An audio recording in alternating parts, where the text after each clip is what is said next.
to the Marketing Pulpit Show, and I am Robert Gatewood, your host. We are here every Friday at 10:30 a.m.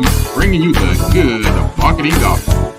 We're not saving souls, we're saving businesses, saving jobs, saving our community. Now, if I happen to save a soul along the way, don't hold that against me.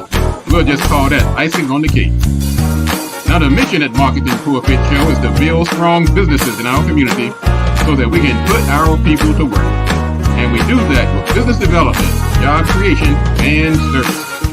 So if you ever find yourself in a business crossroads and not sure which way to turn, just turn on the Marketing Pulpit Show because we are on a mission.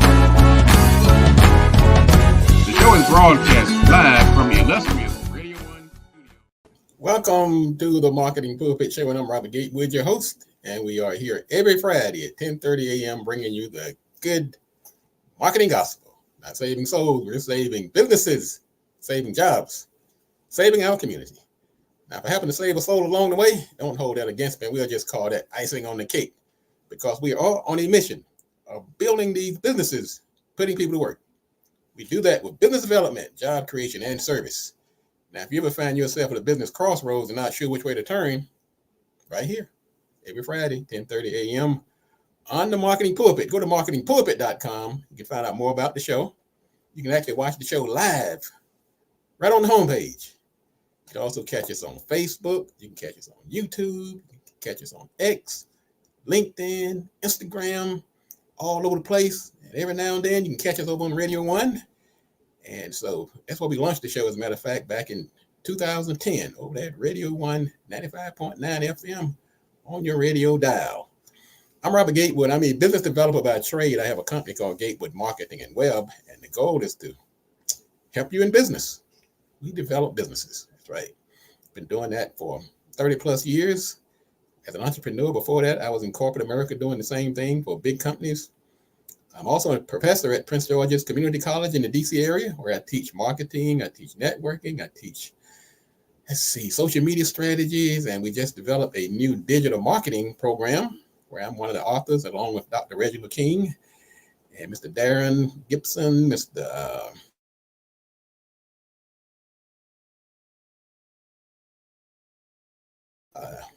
on board with this project of building strong businesses in our community, putting people to work.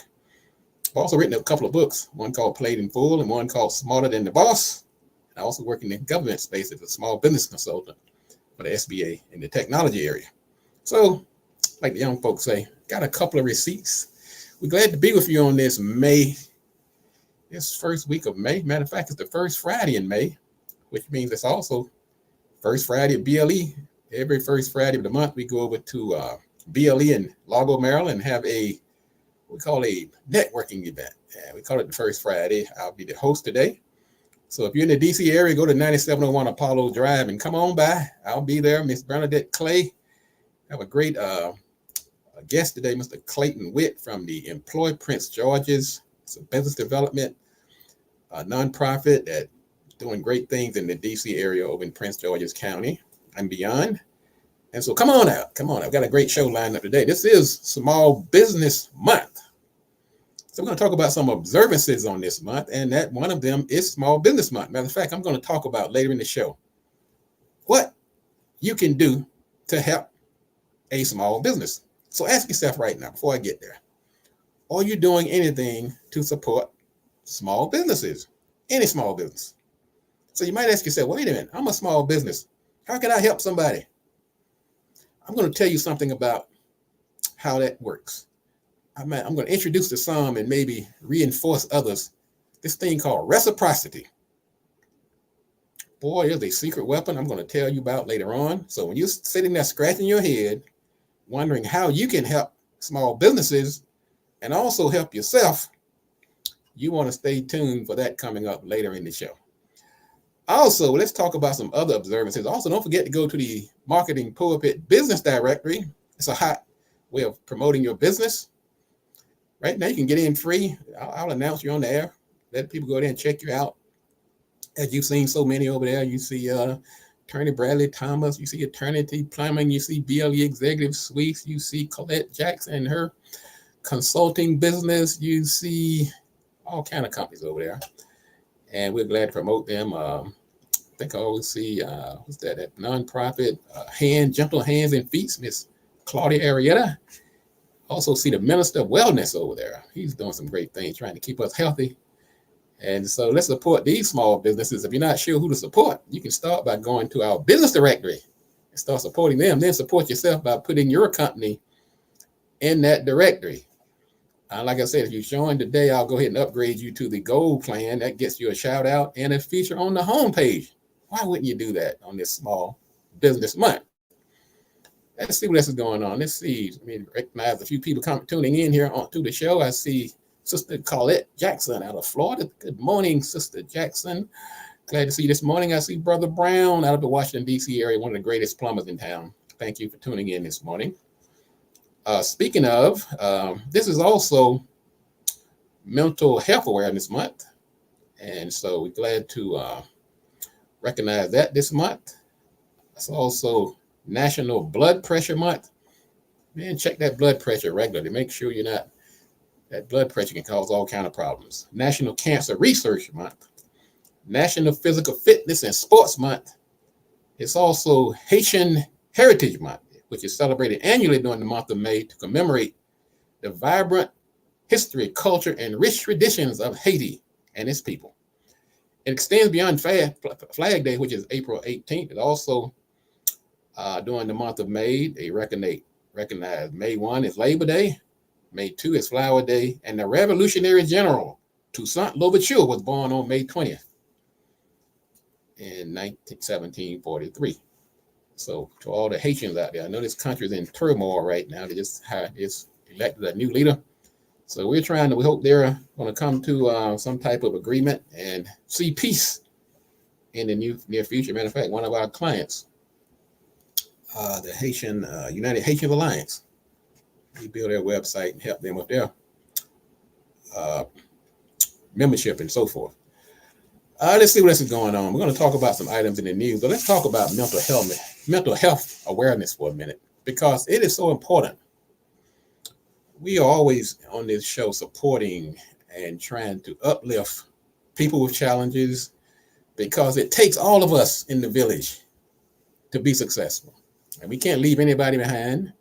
And we have to acknowledge and recognize that some people may have some challenges. And so part of our job, our purpose in life is to try to uplift and bring everybody else along.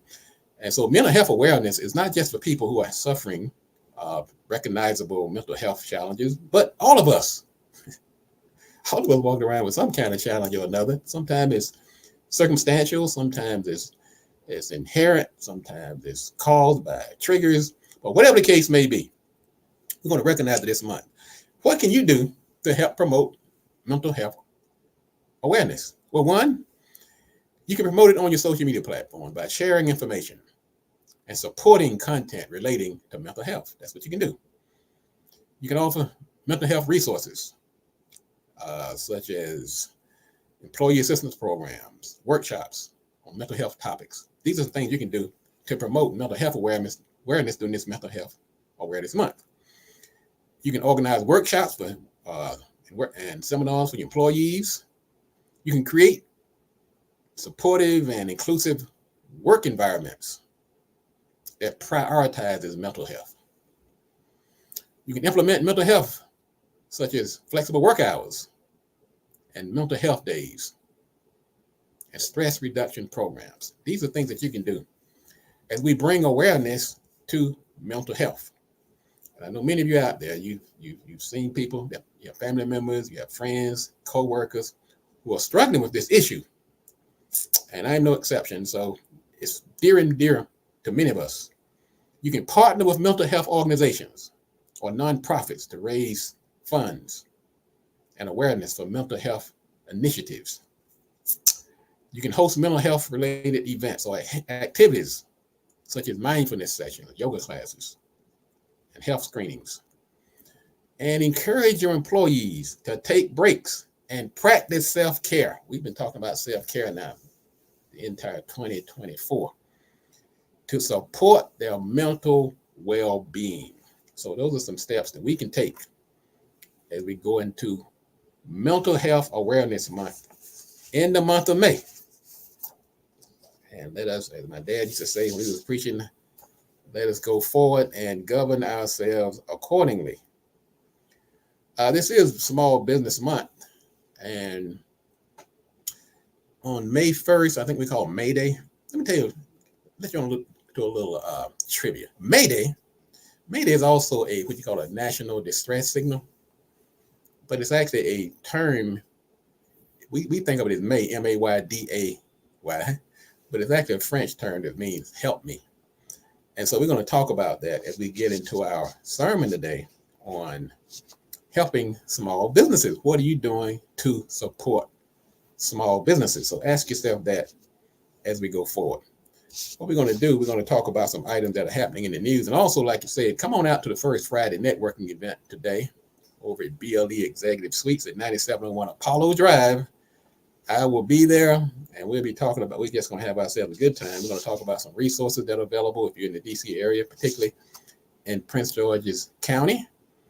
And I see many of you regulars out there. I'll be looking forward to seeing you. I see Ronald Henderson, he'll be there, and Debbie and Mr. Brown, looking forward to seeing you. And I know some of you have expressed if you were in the DC area, you would be there, and I believe that.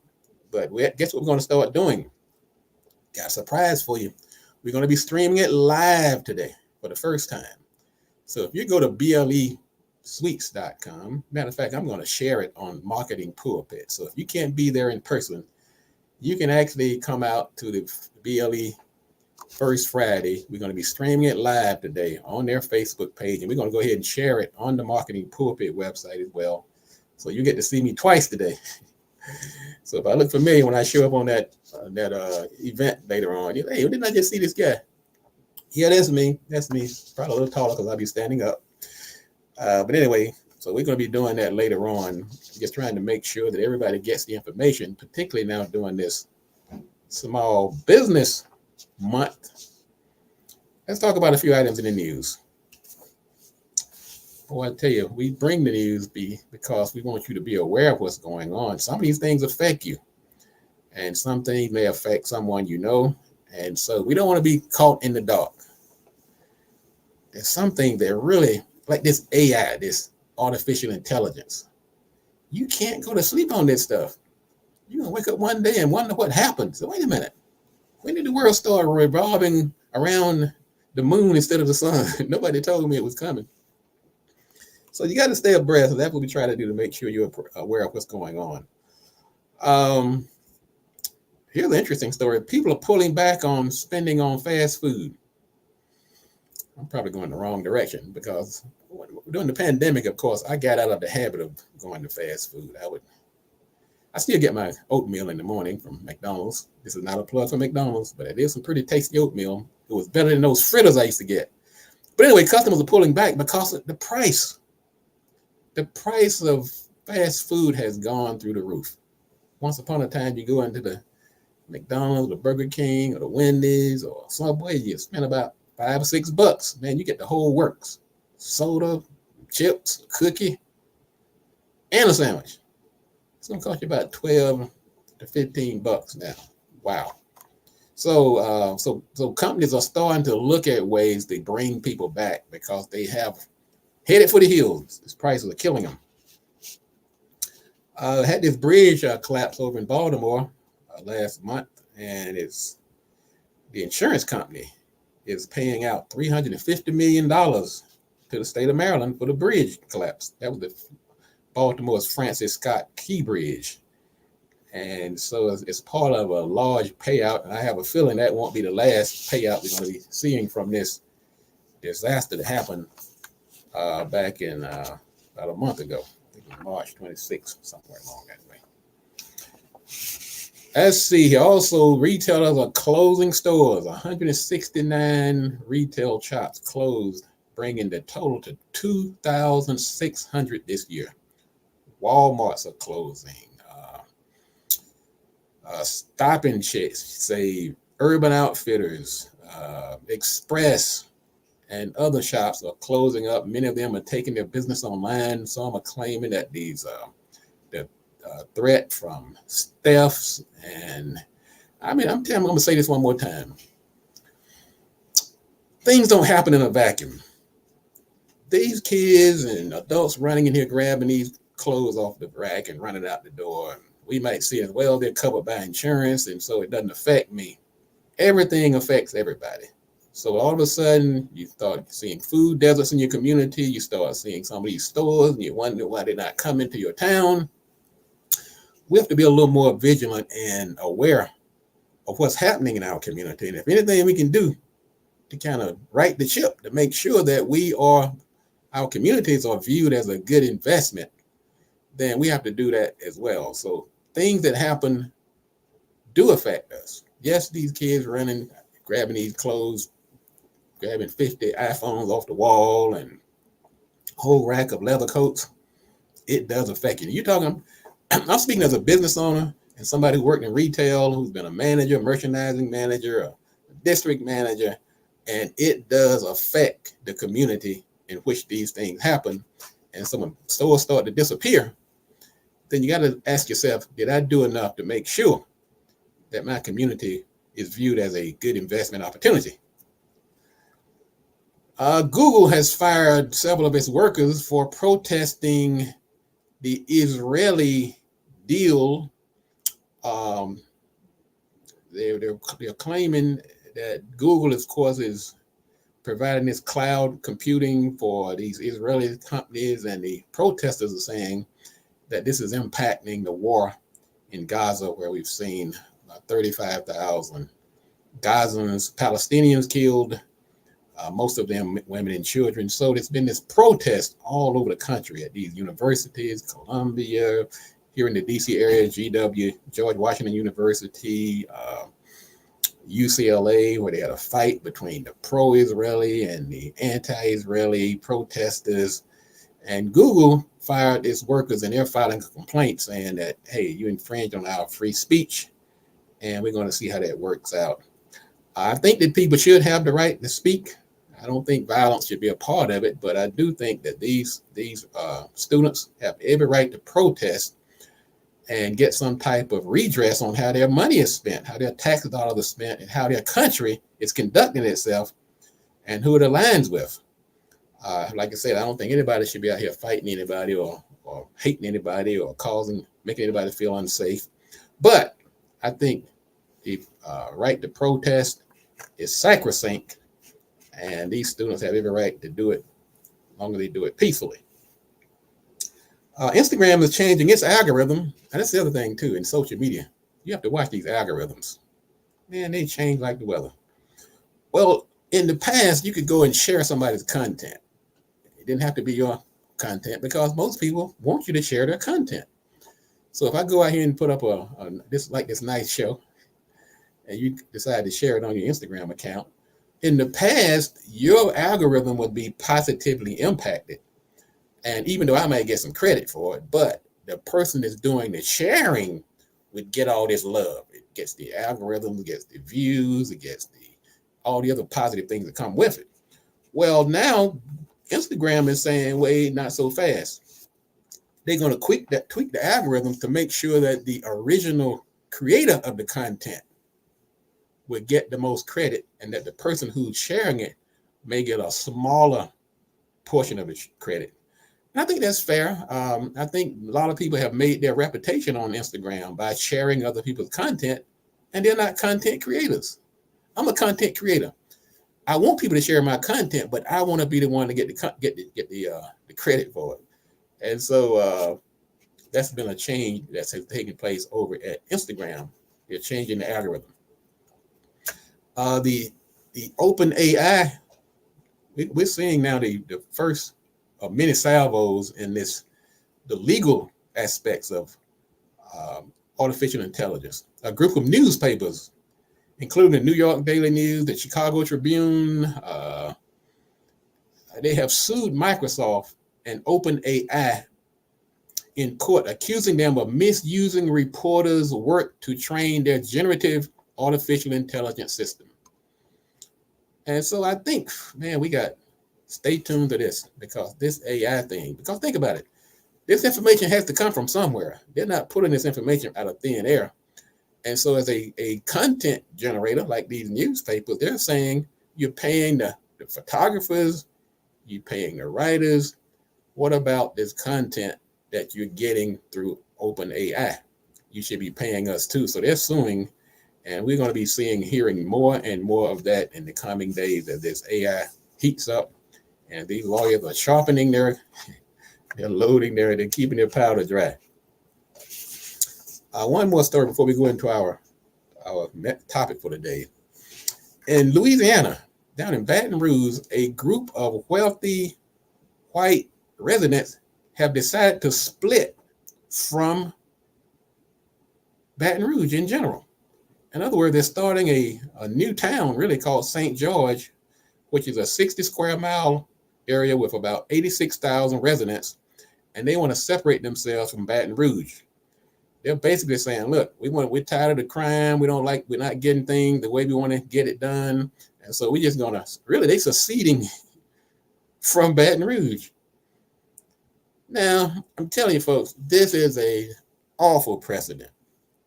This is horrible. We have already seen the flight from the schools where when the certain people with the money and the taxpayers pull their kids out of public schools, what you have left is a lot of people who not really people who low income, who are struggling, and now they're struggling even more because you pulled out of the schools. So now this has been expanded now where cities or communities are pulling themselves out of cities. I just imagine this, if everybody starts to do this. All of a sudden, you have Georgetown in Washington, D.C. It takes itself out of Washington, D.C. Think about the tax revenue and how it's going to affect the base. So this was actually just happened. The Louisiana Supreme Court agreed with the city of St. George, and now they're working on starting a new city and going to leave the majority Black city of Baton Rouge now struggling with tax revenues. Watch this, folks. I'm telling you, these are things that are happening that we need to be aware of because it affects us. It may not affect us directly today, but just know it's going to affect you at some point. So what we're going to do right now, we're going to take a quick break. We're going to come back. We're going to talk about what you should be doing to support small businesses. Now, this is Small Business Month. Matter of fact, April 28th to May 4th is actually National Small Business Week. So hang on a second. We're going to come back. We're going to talk about how to support a small business. We're going to talk about not just performative things like, okay, I'm going to buy your t-shirt and then I've done my duty. We're going to talk about a mindset shift. So hang on a second. This is the Marketing Pulpit. Be right back in a moment.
All right, we're back. This is the Marketing Pulpit. I am Robert Gatewood, your host. And we're here every Friday, 10:30 a.m., bringing you the good marketing gospel. And just looking at some of the comments here, see Bradley Thomas made a very good comment. Story about how AI is manipulating elections in the world's largest democracy over in India. Whoa. Look out, folks. I'm telling you, you better keep up with this stuff. You'll wake up one day and wonder what happened. If you're in the DC area, come on out to the Marketing Pulpit and BLE. We're going to be doing the first Friday at about 11:30, about a half hour from now. I'll be there. We're going to network. We'll have a good time. We'll talk about some resources in the DC area. And we're also going to be streaming live. Go to BLE. And you can also catch it on the Marketing Pulpit because I'm going to share it as soon as I get off the air here. Let's also welcome anybody who's tuning in for the first time. Welcome. And if you're tuning in, some of our regulars, thank you for the support over the years. Speaking of support, this is Small Business Month. How do you support a small business? Well, there are some traditional ways to support a small business. You buy their products, first of all. And what we call shop local. Instead of going to the big chain stores or going to Amazon, go down the street and buy something. I do that when I go over to National Harbor, which is not far from where I live. I go in there and I'll buy. I always go to the shops that I know are small business, particularly people I know. I like that Furlough Cheesecake, Furlough, some of the other shops that I'm very familiar with, some of the bookstores over there. I shop with them with that in mind. I'm supporting these small businesses. Also, a lot on social media now and digital marketing, these positive reviews are really very good. So if you go to a shop, those reviews play a big role, particularly on things like restaurants where they live and die by some reviews. So write a positive review once you go there. Follow them on social media. This is one of the easiest, but least understood the things that people don't do. Follow them. Some people live and die by those numbers. They watch it. They see who's coming in. They see who's going. They like the engagement. They want you to share their posts. So do that. That doesn't cost you a dime. It costs you very little time, but you'll be surprised, particularly on certain industries where likes and engagement are important. So do that. You can start doing that today. Just go down the list and go to your feed, and you see somebody you recognize, they're a small business. Follow. Drop a note. Say, hey, I support you. I like what you're doing. We can do that to support a small business. You can also refer your family members and friends to that business. Sometimes the small business selling something you don't really need. Okay. I don't need makeup. Okay. I probably should use some, but if I know somebody who needs it, I might refer that person to somebody else. I don't drive a motorcycle, but if I know a small business that's in the motorcycle business, I might refer somebody in my family or in my network who needs that particular service. Attend their events and their promotions. If they have any event, come on out. That's another thing I'm very big on. I'll come to your book signing. I'll buy your book. I have a bookshelf in my office. Really, it's full of books that I bought from people who I supported when I go to their book fairs and book signing. Some I've read, some I haven't. Some I give away as gifts. But that's a good way to support people. Like I say, it's going to cost you $10 to $20. It means a lot to that small business owner. Also, you can help. Some people just need help. They show it on staff. You can volunteer. They got a big event coming up. It's look, hey, I'm pretty handy with a broom or a shovel or apron or whatever. Let me come out and help and support on that big day. So you can offer to help. Another way to help small businesses. You can purchase their gift cards and give them out as gifts. It's a great way. You can also collaborate with them. If you have a small business, you work in a related industry, you can collaborate with them, work with them, and introduce them to vital stakeholders. But let me tell you about this secret weapon. I'll tell you about a secret weapon of mine. My brother and I, Leon, talk about it all the time. People think the guys get together and talk about women and beer and sports. Well, we talk about some of that too, but we also talk about reciprocity, which is basically giving back. Reciprocity is a concept of you do something positive comes back to you. I just look at it sort of like business karma. You do something great comes back to you. It reminds me now, if you're a business owner, and that road to success sometimes reminds me of it, without getting too biblical, in that passage in the Bible, the road between Jericho and Jerusalem. It was a perilous road, fraught with strife, dark and dangerous. And so sometimes I look at that road to success for a business owner like that road between Jericho and Jerusalem. And sometimes pitfalls happen, things happen, and remind me, but sometimes there's a good Samaritan that comes along and sees the trouble that you're having. And that sometimes is that reciprocity. That's that giving back and getting something good in return. So you might ask yourself, well, look, if I go out here trying to help this business owner, this small business owner, hey, I hardly have enough resources for myself. I might come up short. You might say, look, this person I help them. They might go ahead and overtake me one day and have more sales than I do and put me out of business. I'm helping feed a competitor. Well, just like that Good Samaritan, he said, if I go out here and help this person, what might happen to me? Somebody might jump out the bushes and hurt me. But have you asked yourself, what if I don't help that small business owner? What's going to happen to them? And when you put it that way, because we know people like myself, people like Bradley, Miss Jackson, Gerald, we know what that road is like. We know how treacherous it can be. So why would we want somebody else to have to go that road alone? No, we shouldn't.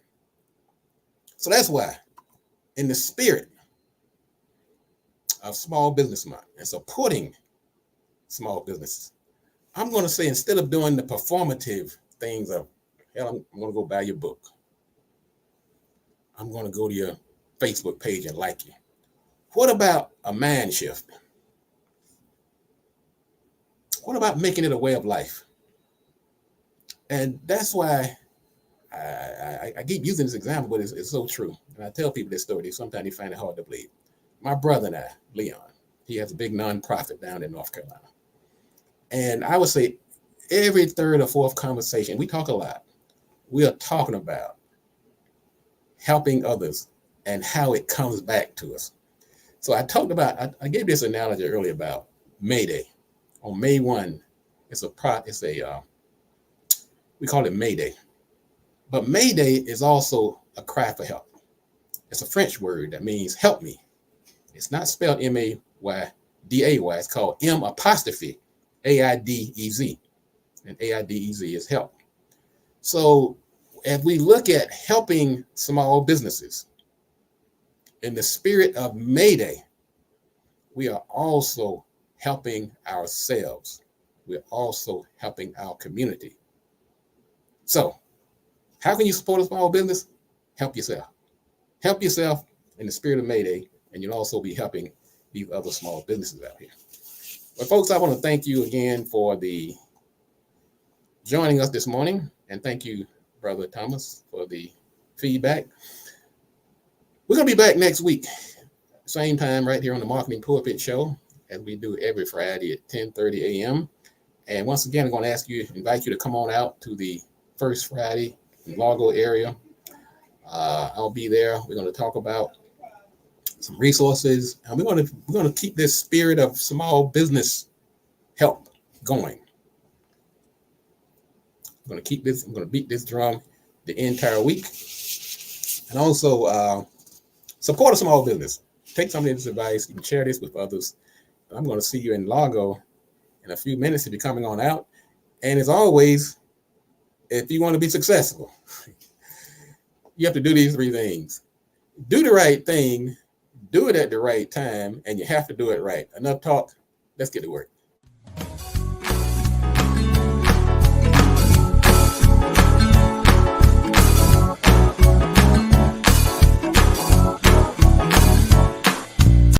One cup of greens per day will lower your risk of dying from heart attack or stroke by 30%. Hallelujah.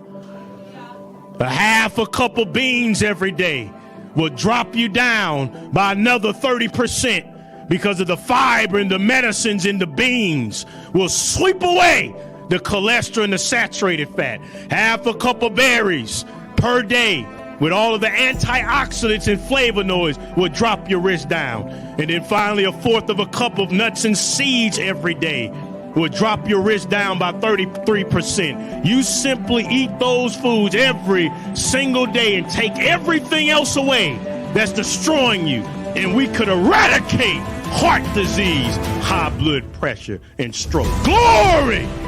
Hallelujah. Register today and get ready for your health revolution. I'm Amina, the founder and CEO of HBCU Leggings. My small business story started with my passion for my alma mater, Howard University, one of the most renowned historically Black colleges and universities. In 2020, I was given the opportunity to organize a t-shirt fundraiser for Howard alumni, and in just 2 weeks, we successfully raised and donated $17,000 to Howard University. That experience inspired me to extend my support to all HBCUs. Obtaining a license to create collegiate apparel was the first significant obstacle I had to surmount.